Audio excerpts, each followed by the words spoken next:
Crore crore million dollar খরচ করে ওই বেঈমানদেরকে সহযোগিতা করে, যেই বেঈমান দিনের পর দিন, রব বলেন আমি একদিনের জন্য সুযোগ, একদিনে তোদের একটা স্টেট পুরা চালায় দিলাম। যা,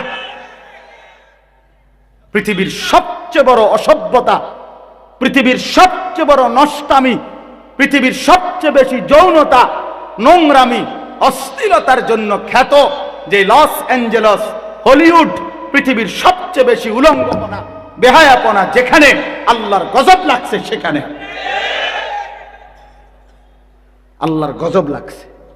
মালিক বলছে দা, দিলাম আগুন লাগায়া, এবার নিবা, এবার নিবা। শোনেন নাই এটা? হ্যাঁ, পুরা ক্যালিফোর্নিয়া আমেরিকার চলে ছাই হয়ে গেছে, ছাই হয়ে গেছে। হাজার হাজার কোটি কোটি মিলিয়ন ডলারের মালিক আজকে রাস্তার ফকির কুকুরের মতো দৌড়াইতেছে।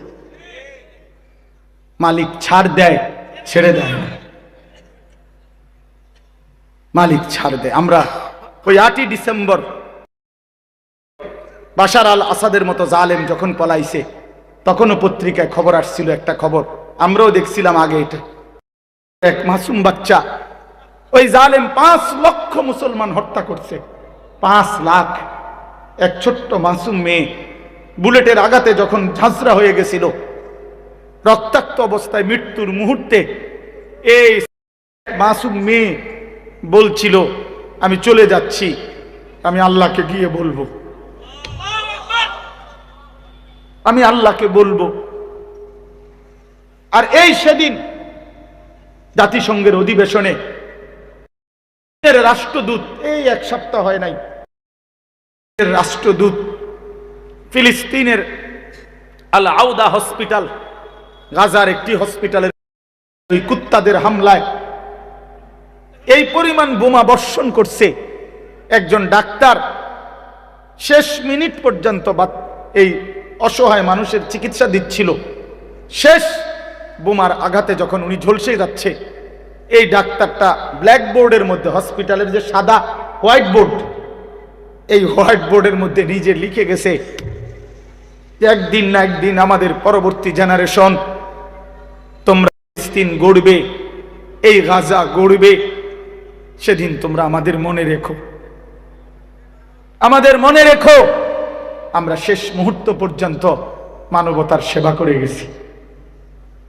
এই কথাটা বলতে গিয়া, এই চিঠিটা বলতে গিয়ে ফিলিস্তিনের রাষ্ট্রদূত জাতিসংঘের সাধারণ অধিবেশনের মধ্যে সমস্ত দেশের প্রেসিডেন্ট এবং গুরুত্বপূর্ণ ব্যক্তিদের সামনে কাঁইদা দিছে অঝরে, যে আমার দেশ এই পরিমাণ নির্যাতিত।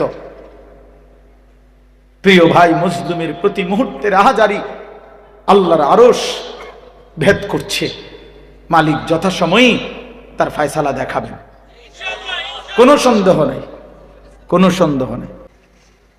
33 নম্বর সূরা কোরআনুল কারীমের সূরা আহজাব, একটি সূরা। এই সূরার মধ্যে আছে ওয়াযকুরনা মা ইউতলা ফি বুয়ুতিকুন্না মিন আয়াতিল্লাহি ওয়াল হিকমা ওয়া কানা আল্লাহু লতীফান খাবীরা। মুসলিম নারীগণ তাদের নিজদের গৃহে, ঘরে আলোচনা করবে, জিকির করবে, পড়বে। কি? তো আল্লাহ তাআলা বলেন মিন আয়াতিল্লাহি ওয়াল হিকমা। মুসলিম রমণীগণ তাদের নিজেদের ঘর সমূহে পড়বে, আলোচনা করবে 2 জিনিসের। 1 কোরআনুল কারীম আল্লাহ তাআলার আয়াত, আর 2 ওয়াল হিকমা, অর্থ হলো রাসূলুল্লাহ সাল্লাল্লাহু আলাইহি ওয়াসাল্লামের হাদিস, সুন্নাহ। তাহলে সরাসরি আল্লাহ তাআলা বলতেছেন স্পষ্ট, মুসলিম রমণীগণ ওয়াযকুরনা, তারা আলোচনা করবে, পড়বে, স্মরণ করবে আল্লাহর আয়াত এবং রাসূলুল্লাহর সুন্নাহ, কোরআন সুন্নাহ। তাহলে এই কথার থেকে কথা স্পষ্ট, একজন মুসলিম রমণী, মুসলিম কন্যা, সে যদি কোরআন সুন্নাহ না শিখে তো সে তার নিজ ঘরে বিবাহিত জিন্দিগিতে সে কি পড়বে, কি আলোচনা করবে? সে কোরআন পড়বে কিভাবে, সুন্নাহ বুঝবে কিভাবে? তাকে তো নিজে আগে পড়তে হবে, তাকে তো আগে শিখতে হবে। অতএব এই কথার দ্বারা স্পষ্ট যে কোরআনুল কারীমের এই আয়াতের আলোকে মুসলিম নারীদেরকে আল্লাহর কোরআন এবং রাসূলুল্লাহ সাল্লাল্লাহু আলাইহি সাল্লামের সুন্নাহ হাদিস শেখানো বাধ্যতামূলক, উচিত, জরুরি। 2 নাম্বার, এর আগের আয়াত এই সূরা আহজাবের, এটা হলো 34 নম্বর আয়াত, এর আগের আয়াত হলো 33 নম্বর আয়াত। ওইখানে আল্লাহ তাআলা বলছেন একজন মুসলিম নারী যদি 5টি গুণ তার মধ্যে থাকে, আল্লাহর 5টা কথা মানে, মুসলিম নারীকে আল্লাহ তাআলা 5টি জিম্মাদারি দিয়েছে। 1, ওয়াকারনা ফি বুয়ুতিকুন্না, তোমরা তোমাদের নিজ ঘরে অবস্থান করো। 2, ওয়ালা তাবাররাজনা তাবাররুজাল জাহিলিয়াতিল উলা, অজ্ঞ মূর্খ জাহেল নারীদের মতো, মূর্খতার যুগের মতো তোমরা বেপর্দা বাইরে বের হইও না। অর্থাৎ যদি একান্ত প্রয়োজনে ঘর থেকে বের হতেই হয়, শতভাগ শরঈ পর্দা, শরীয়ত ওই রকম ভাবে পর্দা করে বের হও, ওই রকম পর্দা। ও টেডি বোরকা না, লাল, নীল, কমলা, হলুদ, বেগুনি, এগুলো বোরকাও না, বোরকা জাতও না। এগুলো হইল বেডি 2টা জামা গাও দেয়, একটা ভিতরে আর ওইটা যে ময়লা ওইটা ডাকবার লাগে আরেকটা গাও দেয়। অথবা বেডির শরীরে সারা বছর জ্বর, এই জন্য জ্বর এই যে কাঁপে, এই জন্য 2টা জামা গাও দেয়। দোনোটা একই রকম, ভিতরেরটা যে এরকম টাইট, উপরেরটাও এরকম টাইট, এই জন্য এটা বোরকা না, বোরকা না। বোরকা হবে ঢিলে ঢালা, শরীরের অঙ্গ প্রত্যঙ্গ গঠন, শরীরের অবস্থান, অঙ্গ প্রত্যঙ্গের অবস্থান যদি বোঝা যায়, এটা বোরকা না, এটা বোরকা না। রাসূলুল্লাহ সাল্লাল্লাহু আলাইহি ওয়াসাল্লামের জামানায় আম্মা জান আয়েশা, নবীজির স্ত্রী আয়েশা রাদিয়াল্লাহু তাআলা আনহা, তিনি বলেন মুসলিম নারীরা যখন মসজিদে জামাতের জন্য আসতো নবীজির জামানায়, তাদের আশা দেখলে মনে হতো কান্নাহুন্না গুরাব, যেন কাকের মিছিল, কাকের সারি, একদল কাকের মিছিল। এটা উনি উদাহরণ দিয়েছেন, দৃষ্টান্ত। অর্থ হইল, হাদিসের ব্যাখ্যায় আপনারাই বলেন, কাক লাল, নীল, হলুদ, কমলা, বেগুনি, কালো, এরকম বিভিন্ন কালারের তো কাক হয়, ঠিক না? হ্যাঁ, হুদা মাতালারের নামতাছে, রাত কোনো এত বেশি হয়েছে না যে একেবারে তাল নাই, এমন না। কাক বুঝি এই লাল, নীল, কমলা, হলুদ, বেগুনি হয়। কিরকম হয়? এই উনি এটা বুঝাইতে চাইছেন প্রত্যেকের হিজাব, বোরখা শতভাগ কালো ছিল সবগুলো, ফলে যেন কাকের মিছিল, কালো রঙের কি মিছিল। তাহলে বোরখার রং কালো হয়, ঢিলে ঢালা হয়, ঢিলে ঢালা হয়। এই জন্য আল্লাহ তাআলা বললেন অজ্ঞ মূর্খ নারীদের মতো। এবং এখান থেকে কথা স্পষ্ট, বেপর্দা নারী মূর্খ, এবং যত শুদ্ধই মারক উনি মূর্খ। বেপর্দা নারী, বেহায়া নারী অজ্ঞ, মূর্খ, নাদান, জাহেল, জাহেল। সে এখনো আলোই পায় নাই, সে এখনো অন্ধকার যুগেই আছে। ইসলাম পূর্ব যুগের যে জাহিলিয়াত, এই বেপর্দা নারী, বেহায়া নারী এখনো আলোর চিহ্নই পায় নাই, সে ওই অজ্ঞতা, মূর্খতার যুগে পড়ে আছে, পড়ে আছে। আলোকিত নারী সে, পর্দানশীল নারী যে, সে আলোকিত নারী। আল্লাহ বলছেন ওয়ালা তাবাররাজনা তাবাররুজাল জাহিলিয়াতিল উলা, জাহিলিয়াতের অজ্ঞ মূর্খ নারীদের মতো বেপর্দা বের হয়ো না। তাহলে 2 নাম্বার এটা। 3 নাম্বার ওয়া আকিমনাস সালাহ, 5 ওয়াক্ত নামাজ আদায় করো। 4 নাম্বার ওয়া আতিনাজ যাকাহ, বছর শেষে নিজের জমানো টাকা এবং শরীরের যে গহনা অলংকার এগুলোর স্বর্ণরৌপ্যের হিসাব করে ওলামাদের থেকে বুঝে নিয়ে যাকাত আদায় করো। 5 নাম্বার ওয়া আতি'নাল্লাহ ওয়া রাসূলাহ, সর্বাবস্থায় আল্লাহ এবং তার রাসূলের আনুগত্য করো। কয়টা হইল? 5। ঘরে অবস্থান করো, অজ্ঞ মূর্খ নারীদের মতো বেপর্দা বের হইও না। 5 ওয়াক্ত নামাজ আদায় করো। বছর শেষে জমানো টাকা এবং গহনা অলংকারের হিসেব করে, শরঈ হিসাব করে যাকাত আদায় করো। আল্লাহ এবং রাসূলের আনুগত্য করো। তো আল্লাহ তাআলা বলেন, এই কথাটা শুনেন, যেটা বলার উদ্দেশ্য এই পরের এই শব্দটা। এরপরে আল্লাহ বলতেছেন ইন্নামা ইউরিদুল্লাহু লিইউযহিবা আনকুমুর রিজসা আহলাল বাইতি ওয়া ইউতাহহিরাকুম তাতহীরা। আল্লাহ তাআলা পুরুষদেরকে বলতেছে, ঈমানদার পুরুষ মুসলিম পুরুষদেরকে এবার বলতেছে যে নারীকে আমি আল্লাহ এই 5টি কাজ কেন করতে বললাম। মুসলিম নারীকে কেন বললাম ঘরে থাকো, মুসলিম নারীকে কেন বললাম বেপর্দা বের হইও না, মুসলিম নারীকে কেন বললাম 5 ওয়াক্ত নামাজ পড়ো, মুসলিম নারীকে কেন বললাম হিসাব করে বছর শেষে যাকাত দাও, মুসলিম নারীকে কেন বললাম আল্লাহ এবং রাসূলের আনুগত্য করো।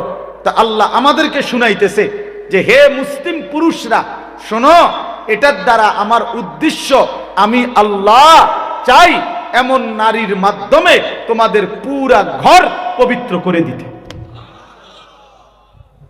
তোমাদের ঘর থেকে নাপাকি, নাফরমানি, আল্লাহদ্রোহিতা দূর করতে, ওয়ায়ুতাহহিরাকুম তাতহীরা, তোমাদেরকে পূর্ণ পবিত্র করে দিতে চাই। এই জন্য ওই ঘর পবিত্র হয় যে ঘরের নারী ঈমানদার হয়, ওই ঘর পবিত্র হয় যে ঘরের নারী আল্লাহ এবং তার রাসূলের আনুগত্য করে, ওই ঘর পবিত্র হয় যে ঘরের নারী রবকে সেজদা করে, ওই ঘর পবিত্র হয় যে নারী বেপর্দাকে পছন্দ করে না, বরং পর্দায় থাকাটাকেই পছন্দ করে। অতএব এই মহিলা মাদ্রাসার মাকসাদ একজন মুসলিম নারীকে এই 5 গুণে গুণান্বিত করে, 5 গুণে গুণান্বিত করে। এই গুণ যেই নারীর নাই সে মুসলিম পরিচয় দিতে পারে কিন্তু সে ঈমানদার নারী হয় নাই, হয় না। ওই জন্য রাস্তার ওই বেপর্দা নারী সে নিজের পরিচয় দিলে দিতে পারে মুসলিম, কিন্তু কোরআন সুন্নাহর দৃষ্টিতে সে অপবিত্র। আল্লাহ তো বলছে আমি এমন নেককার, চরিত্রবান, নামাজি, পর্দানশীল, ঘরে অবস্থান করতে পছন্দ করে এমন নারীর দ্বারাই ঈমানদারের ঘর পবিত্র করতে চাই। তাহলে অন্যের দ্বারা বেপর্দা, বেহায়া, এই অসভ্য চরিত্রের বেপর্দিগী নারীর দ্বারা ঈমানদারের ঘর পবিত্র হইতে পারে না, পারে না। সাফ কথা। এই জন্য বললাম বাপ, এটা অনুরোধ, আমরাও বলি এটা, একজন মুসলিম নারীর দ্বীনি তালিম জরুরি, তারে কোরআন শেখানো জরুরি, তারে রাসূলের সুন্নাহ শেখানো জরুরি। নইলে ওই নারী নামাজ পড়বে কেমনে, শিখবে না জানলে? হয় যাকাতের হিসাব বুঝবে কেমনে? আল্লাহ তো বলছে নারীকেও যাকাত দিতে। চলেন না আমরা হাঁটি, এই সমাজের অসংখ্য অগণিত মুসলিম নারী, শতকরা 98%, 99% মুসলিম নারী যাকাতের বিধান টোটালি জানে না, জানেও না, জিগায়ও না, বেড়ইতেও কয় না, এটি আলাফে করে না, শুধু ফেতরা, ফেতরা দেয় 100 টাকা। হ্যাঁ বাবা, একবারে প্রথম রমজানের সময় প্রথম শুক্রবারে মসজিদের বারান্দার থেকে চিৎকার মারে, হুজুর মাইকে কইয়া দিয়েন ফেতরা কত, আরে কেমন দেউইন না হয়েছে তাই নেই, কারণ উনি জানে তো হুজুরে নইলে বেশি জাতাজাতি করলে টিয়া 100 বা 125 টিয়া উড়াইব, এতে বেশি কিটা। তো মানুষ 5 জনের 500 টাকা আর 5 25 125 625 টাকা, তো 600 650 টাকা এটা মাইকিং করে দিলেই কি, বুঝছেন? এই জন্য এইটা দিতে এত জোরে চিল্লানি মারছে।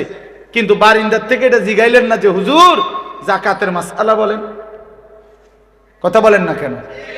জিজ্ঞাসা করা দরকার ছিল না যে হুজুর আমার ব্যবসা, আমার বাড়ি, আমার ঘর, আমার স্থাবর অস্থাবর এই আছে এই নাই, এদ্দুর আছে, হিসাব করে বলেন আমার উপরে যাকাত আসলো কিনা। কি বলেন? এটা উচিত না? যাকাত ফরজ, যাকাত ফরজ। আল্লাহর কসম মনে রাখবেন, হুজুর সামনে বসা, যাকাত আদায় যে করে না, আল্লাহ তাআলা ওয়াদা দিছে নাফরমান তোরে আমি জাহান্নামের শাস্তি তো দেবই, হাসরের ময়দানেও তোরে আমি দাঁড় করাইই শাস্তি দিতে শুরু করব। এটা কোরআন শরীফে আছে, হাদিসেও আছে। হাসরের ময়দানে দাঁড় করাইই নবীজি বলছে যাকাত যে আদায় করে না তার সারা দেহের মধ্যে বিষধর সাপ তারে পেঁচাইয়া ধইরা, 2 মুখীওয়ালা সাপ তার 2 গালের মধ্যে অনবরত ঠক্কর দিতে থাকবে, বিষের কামড় দিতে থাকবে, আর বলবে নাফরমান বেঈমান আনা মালুকা আনা কানজুকা, আমি তোর মাল, আমি তোর জমানো সম্পদ যার যাকাত দাও নাই, যাকাত দাও। ইয়াউমা ইউহমা আলাইহা ফি নারি জাহান্নাম ফাতুকওয়া বিহা জিবাহুহুম ওয়া জুনুবুহুম ওয়া যুহুরুহুম। আল্লাহ বলেন তার সম্পদগুলোকে একত্র করে প্যাকেট বানাইয়া, পোটলা বানাইয়া প্রথমে জাহান্নামের আগুনের মধ্যে পোড়ানো হবে, অতঃপর পোড়াইয়া ওই আগুনের কুণ্ডুলিটাকে তার সম্পদ দিয়া যেটা বানাইছে এই গোলাকার ফুটবলের মতো চাক্কা, এইটারে দিয়া আল্লাহ বলেন তার কপালে, কোমরে এবং পিঠে অনবরত দাগ লাগাইতে থাকে। কোরআন শরীফের আয়াত। হাদা মা কানাসতুম লিআনফুসিকুম, আর ফেরেশতা বলবে বেঈমান এটা সেই সম্পত্তি যা তুই নিজের জন্য জমা করেছিলি, ফাযুকু মা কুনতুম তাকনিজুন, আজকে সেই সম্পদ যা যাকাত না দিয়ে জমা করেছিলে তার মজা স্বাদ আস্বাদন করো। কেমন লাগে চাও? মজা লাগেনি? অন চাও? ভাল লাগেনি? এখন চাও। তাহলে এক নারী যদি যাকাত না দেয় তাকে কি এমন শাস্তির মুখোমুখি হইতে হবে না? তো সে দিন না শিখলে সে বুঝবে কিভাবে? সে বুঝবে কিভাবে? তার পর্দার গুরুত্ব সে বুঝবে কিভাবে? নারী পুরুষের নামাজের যে পার্থক্য আছে কিছুটা, সেটা বুঝবে কিভাবে? সেটা শিখবে কিভাবে? বলে কিভাবে শিখবে? এই জন্য দয়া করে আমিও অনুরোধ করলাম আমার হুজুরের সাথে, আপনারা আপনাদের একজন কন্যাকেও আল্লাহর কোরআন থেকে, রাসূলুল্লাহ সাল্লাল্লাহু আলাইহি সাল্লামের সুন্নাহ থেকে বঞ্চিত করেন না, বঞ্চিত করেন। আরেকটা উদাহরণ বলে আমি আমার আয়াতটা শোনাবো আপনাদেরকে অল্প একটু। আরেকটা উদাহরণ বলি হাদিস থেকে। একটা হাদিস আপনারা অনেকেই শুনছেন কিছু অংশ, সেটা হলো নবীজি সাল্লাল্লাহু আলাইহি সাল্লাম বলছেন তোমরা প্রত্যেকেই জিম্মাদার, দায়িত্বশীল, তোমাদের প্রত্যেককেই নিজ নিজ অধীনস্থের ব্যাপারে হাসরের ময়দানে জিজ্ঞেস করা হবে। এরকম একটা হাদিস শুনছেন নি কেউ? কুল্লুকুম রাইন ওয়া কুল্লুকুম মাসউলুন আন রাইয়াতিহি, প্রত্যেকেই তোমরা জিম্মাদার, অভিভাবক, তোমাদের অধীনে যার অধীনে যে আছে তার ব্যাপারে, তার ঈমান, তোমার ড্রাইভার সে তোমার অধীনে, তার নামাজ রোজার ব্যাপারে, তার হালাল হারামের ব্যাপারে তুমি জিম্মাদার, তুমি জিম্মাদার। তোমার বাড়ির কর্মচারী, তোমার গেটের দারোয়ান, তোমার ঘরের কাজের বুয়া তোমার অধীনস্থ, তুমি তাদের জিম্মাদার। তোমার স্ত্রী, তোমার ছেলে মেয়ে, তুমি তাদের জিম্মাদার। তাদের ঈমান আমলের ব্যাপারে, তাদের আখিরাত পরকালের ব্যাপারে আল্লাহ রাসূল বলছে তোমাকে জিজ্ঞেস করা হবে। ফাল ইমামু রাইন, নবীজি বলছে যিনি বাদশা তিনি সমস্ত জনগণের জিম্মাদার। ওয়া হুয়া মাসউলুন আনহুম, এই বাদশা পুরা জনগণের ঈমান আমল সংশোধনের কি চেষ্টা করেছে এই ব্যাপারে জিজ্ঞাসিত হবে, এই ব্যাপারে জিজ্ঞাসিত হবে। ওয়ার-রাজুলু রাঈন আলা আহলি বাইতিহি, নবীজি সাল্লাল্লাহু আলাইহি সাল্লাম বলেন পুরুষ তার পুরা ফ্যামিলির জিম্মাদার। ওয়া হুয়া মাসউলুন আনহুম, এই পুরুষ তার পরিবারের স্ত্রী সন্তান তার অধীনে যারা সকলের ব্যাপারে জিজ্ঞাসিত হবে। এরপরে এই আমার বলার উদ্দেশ্য হলো এর পরের লাইনটা একটু খেয়াল করেন, একেবারে স্পষ্ট বিশুদ্ধ হাদিস, বুখারী মুসলিম সহ সব কিতাবে আছে এই হাদিস। নবীজি বলেন এরপরে ওয়াল মারআতু রাইয়াতুন ফি বাইতি যাওজিহা ওয়া ওয়ালাদিহি, পরিষ্কার হাদিস। নবীজি বলেন এবং নারী, মারআতু মানে নারী, মহিলা, সে জিম্মাদার, রাইয়াতুন দুই জিনিসের, একজন নারী আল্লাহ রাসূল বলেন দুই জিনিসের জিম্মাদার। এক, ফি বাইতি যাওজিহা, তার স্বামীর ঘরের জিম্মাদার, এই ঘরের মাল সামান আসবাবপত্র, এই ঘরের এগুলো হেফাজত করা, তদারকি করা, এগুলোকে আগলে রাখা, এটা তার জিম্মাদারি। আরেকটা হলো ওয়া ওয়ালাদিহি, এবং তার সন্তানদের জিম্মাদার। পরিষ্কার শব্দ, ওয়া ওয়ালাদিহি। নবীজি বলেছেন যে স্বামীর যে সন্তান, এই বেটির এই স্বামীর মাধ্যমে যে ছেলে মেয়েগুলো হইছে এদের জিম্মাদার, এদের জিম্মাদার। ওয়াহিয়া মাসউলাতুন আনহুম, এই ব্যাপারে এই নারী আল্লাহর কসম আলাদাভাবে হাসরের ময়দানে নবী বলেন জিজ্ঞাসিত হবে। তোমার কোলের বাচ্চা ছেলেটা, তোমার কোলের বাচ্চা মেয়েটা কেন আল্লাহ চিনল না, আখিরাত চিনল না, কেন সেজদা চিনল না, পরকাল চিনল না, এই ব্যাপারে ওই নারীকে আলাদাভাবে আল্লাহর প্রশ্নের মুখোমুখি হইতে হবে, জিজ্ঞাসার জবাব দিতে হবে, জিজ্ঞাসার জবাব দিতে হবে। নবীজি বলছেন, নবীজি বলছেন অতএব আমাদের যে সমাজ বানায় নিছেন আপনারা, সাধারণ মহিলারা মনে করে, একটু অশিক্ষিত মহিলা যারা, তারা মনে করে তে বেড়া আইনা দিলে বাজার আমার দায়িত্ব, রাইন্দা দন খালাস বা খালাস বা তরকারি জোশ করিয়া দেন, এরপরে তার ফুট মানুষ হোক না অমানুষ হোক রেহাতের বিষয়। তো আমনের কাম কিতা? আমার কাম হলো পাউডার, ফেয়ার অ্যান্ড লাভলি ডলর, টেলিভিশন, আর মার্কেটে ঘুরা, পাঙ্গাসও হেবুড়ি কিনে, সুটকিও হেবুড়ি কিনে, বদনাও হেবুড়ি কিনে, লোডাও হেবুড়ি কিনে। জামাই বেচারা তে বেড়া মাছও চেনে না, মুরগিও চেনে না, তে দৈন্যতাও চেনে না, কাঁচামরিচও চেনে না, তে বদনাও চেনে না, লোডাও চেনে না। হেইতে শুধু টাকাটা কামাই করতে জানে, আর কিচ্ছু চেনে না। একটা বালতি কিনলো, কক এটা কালার মিলছে না, বালতির কালার কিতা বা এই রে বেটা কিতা কিনছো, এটা একটা কালার হইল না, আরো সাংঘাতিক কালার আছে এটার ভিতরে, বদনার আরো মারাত্মক কালার দরকার, আরো মারাত্মক কালার দরকার। বুড়ি 10 দোয়ান খুঁজছে একটা বদনা কিনবো, বদনা কিনবো, বুঝেন? তাইলে সে মনে করছে বাজারে বাজারে ঘুরা, মার্কেটে মার্কেটে ঘুরা, আর অবসর পাইলেই নাটক, সিনেমা, টেলিভিশন, নর্তকী দেখা, আর সাজগোজ আর প্রসাধনী ড্রেসিং টেবিলের মধ্যে সাজা, এই হলো তার দায়িত্ব। আর সর্বোচ্চ বাত্তরকারী রান্দা দেওয়া দায়িত্ব। তো সন্তান, আল্লাহ রাসূল সাল্লাল্লাহু আলাইহি সাল্লাম তো বলছেন, পরিষ্কার হাদিস আলাদাভাবে বলছেন, নারী তার সন্তানের ব্যাপারে জিম্মাদার। আচ্ছা, আপনাদেরকে একটা সহজ যুক্তিতে বলি, কোন বাচ্চা কথা বলে কয় বছর বয়সে? 6 বছর বয়সে। কথা বলেন না কেন? কোন বাচ্চা কথা বলে কোন সময়? শুরু করে কখন? 1.5-2 বছরের ভিতরে, ঠিক কিনা বলেন? 1.5-2 বছরের ভিতরে, 2 বছরের ভিতরেই মোটামুটি ভালোভাবে কি শুরু করে দেয়, কথা বলে। তো ওরে তো স্কুলে ভর্তি করায় বা মাদ্রাসায় প্রতিষ্ঠানে ভর্তি করায় কোথাও 5 বছর বয়সে, 6 বছর বয়সে। আচ্ছা ধরলাম 5 বছরে, তাহলে 2 থেকে 5, এই যে 3 বছর বাচ্চাটা কথা বলবে, এই সময় তারে কথা শিখানো, আখলাক শিখানো, এই সময় তারে আল্লাহ, রসুল, ঈমান, কালেমা এগুলো শিখানো, তারে ভালো কিছু কথা শিখানো, এটা কার জিম্মাদারি? কথা বুঝছেন না?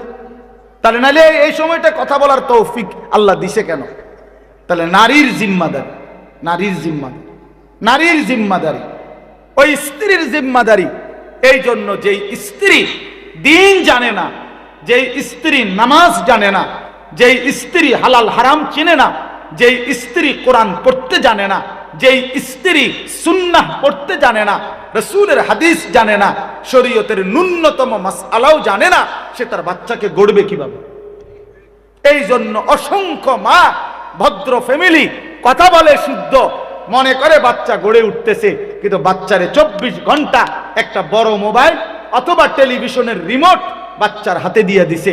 3 বছরের বাচ্চা অনবরত 4 আঙ্গুলে মোবাইল টিপে, আর বেডি এনে পাউডার ডলে, হেবুডি ড্রেসিং টেবিলে পাউডার ডলে। আব্বু তুমি টেলিভিশন দেখো, আম্মু আছি, আম্মু পাউডার ডলি, তুমি কার্টুন দেখো, আব্বু ডিস্টার্ব করো না, তুমি নষ্ট হয়ে যাও, তারপরও আমারে ডিস্টার্ব করো না, তুমি নষ্ট হয়ে যাও, তুমি বরবাদ হয়ে যাও, তারপর আমারে ডিস্টার্ব করো না, মার্কেটিং এ ডিস্টার্ব দিও না, সাজগোজের মধ্যে ডিস্টার্ব দিও না। এটা বুঝছেন? এটা বুঝছে। আর নয় তো বলেন, আল্লাহ রসুল সাল্লাল্লাহু আলাইহি সাল্লাম তো বলছেন, কোরআনের দৃষ্টিতে, ইসলামের দৃষ্টিতে এবিসিডি শিখানো দায়িত্ব না, সরু সরিয়া না, ইসলামের দৃষ্টিতে তাকে আল্লাহ চিনানো, আখিরাত চিনানো। খোদার কসম নবী বলছে, বাচ্চার প্রথম কালেমা, বাচ্চার জবান যখন কথা বলতে শুরু করে, নবী বলছে তার প্রথম বাক্য কি শিখাবে? তো আল্লাহ নবী বলছে তাকে কালেমা লা ইলাহা ইল্লাল্লাহ, এই কালেমা শিখাবে তাকে। আউয়ালুল কালাম, সন্তানের প্রথম কালেমা, সন্তানের প্রথম বাক্যগুলো হবে মালিকের নাম, মালিকের নাম। অসংখ্য নারী যার মধ্যে পর্দা নাই, যার মধ্যে দ্বীন নাই, যার মধ্যে কোরআনের ন্যূনতম জ্ঞান নাই, সেটা পাত্তাও দেয় না, সে পাত্তাও দেয় না।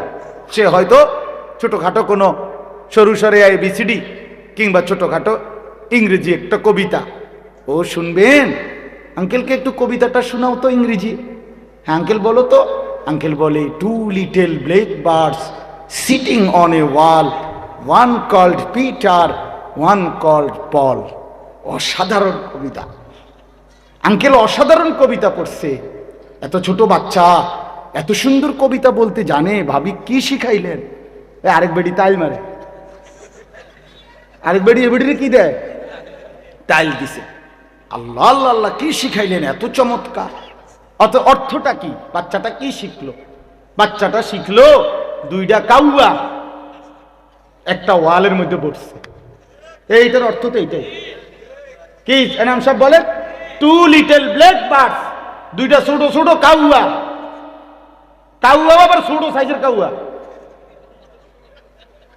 লিটল মানে ছোট না, তো 2 little black birds, 2টা কাউয়া সিটিং অন এ ওয়াল, একটা ওয়ালে বসছে। বাচ্চা শিখছে। কাউয়া ওয়ালে বসলে কিংবা টিনের সালে বসলে বাচ্চার কিতা, বাচ্চার লগে কাউয়ার সম্পর্ক কি? কাউয়ার লগে বাচ্চার কি বলেন? আচ্ছা, ওয়ান কল্ড পিটার, হাইসা উড়াই দিয়েন না। ওয়ান কল্ড পল, সরাসরি খ্রিস্টান বেঈমানদের নাম হলো পিটার এবং পল। এটা ইমানদারের নাম হইতে পারে না, মুসলমানের বাচ্চার নাম হইতে পারে না, মুসলমানের শিক্ষা হইতে পারে না। এটা ইহুদির শিক্ষা, এটা খ্রিস্টানের শিক্ষা হইতে পারে। পিটার এবং পল এটা খ্রিস্টানদের নাম। সেন্ট পল খ্রিস্টানদের প্রধান ধর্মগুরুর নাম হলো। আজকে খ্রিস্টানরা যেই বাইবেল পড়ে, এটা ঈসা নবীর বাইবেল না। খ্রিস্টানরা যেই ইনজিল যেটা তারা বলে, এটা ঈসা আলাইহিস সালামের উপরে নাজিলকৃত কিতাব না। এটার নাম, এটার কোনো নিশানাও তাদের কাছে নাই। ঈসা আলাইহিস সালামের আসমানে তুলে নেওয়ার শত শত বৎসর পরে তাদের একজন ধর্মগুরু সেন্ট পল নামে এই সর্বপ্রথম মানুষের মুখ থেকে সংগ্রহ করে করে বানোয়াটি জোড়াতালি মিলাইয়া একটা ধর্মগ্রন্থ রূপ দিছে। এইটাই বাইবেল। এটা বাইবেল। আজকের পৃথিবীর চ্যালেঞ্জ করলাম মিয়া, আজকের গোটা ইউরোপের ওই ইহুদি খ্রিস্টানদের কাছে, যারা পৃথিবীটাকে সবক দেয়, উন্নত শিক্ষার সবক দেয়, যারা উচ্চ শিক্ষার স্লোগান শোনায়, যারা সবাইকে উন্নত কিছু বলে, তাদের কাছে নিজেদের ধর্মগ্রন্থের আসমানি কোনো নিখুঁত কপি, আল্লাহর কসম, রব্বে কাবার কসম, কোথাও নাই, কোথাও নাই, কোনো জাদুঘরও নাই, মাটির তলেও নাই, চাঁদের দেশেও নাই, বঙ্গোপসাগরের তলেও নাই, আটলান্টিক মহাসাগরের নিচেও নাই। খ্রিস্টানদের কাছে আসমানি কোনো কিতাব নাই, ইহুদি বেঈমানদের কাছে আসমানি কোনো কিতাব নাই। যেটা তারা পড়ে, যেটা দিয়া তারা শুনে, এটা মিথ্যা, এটা বানোয়াট, এটা তাদের স্বরচিত ছাড়া আর কিছু না। স্বরচিত, এটা বানোয়াট। যার কাছে তাদের মালিকের পরিচয় নাই, যার কাছে তাদের নবীর পরিচয় নাই, সে আমাগো মুসলমানের সন্তান, তার থেকেই পৃথিবীর সব সবক শেখে। ভদ্রতাও শিখে বেঈমান থেকে, আখলাকও শিখে বেঈমান থেকে, ডিজাইনও শিখে বেঈমান থেকে, পড়ালেখাও শিখে বেঈমান থেকে, থিওরিও শিখে বেঈমান থেকে। এরপরে যাচাই করে কোরআন শরীফকে বিজ্ঞানের সাথে মিলে কিনা। বেটা, বিজ্ঞানের সাথে কোরআন মিলবে কেন? কোরআনের সাথে না বিজ্ঞান মিলবে বেটা?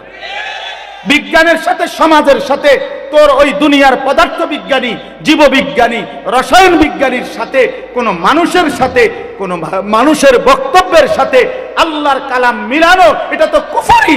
কুফরি ছাড়া আর কিচ্ছু হইতে পারে না বেটা।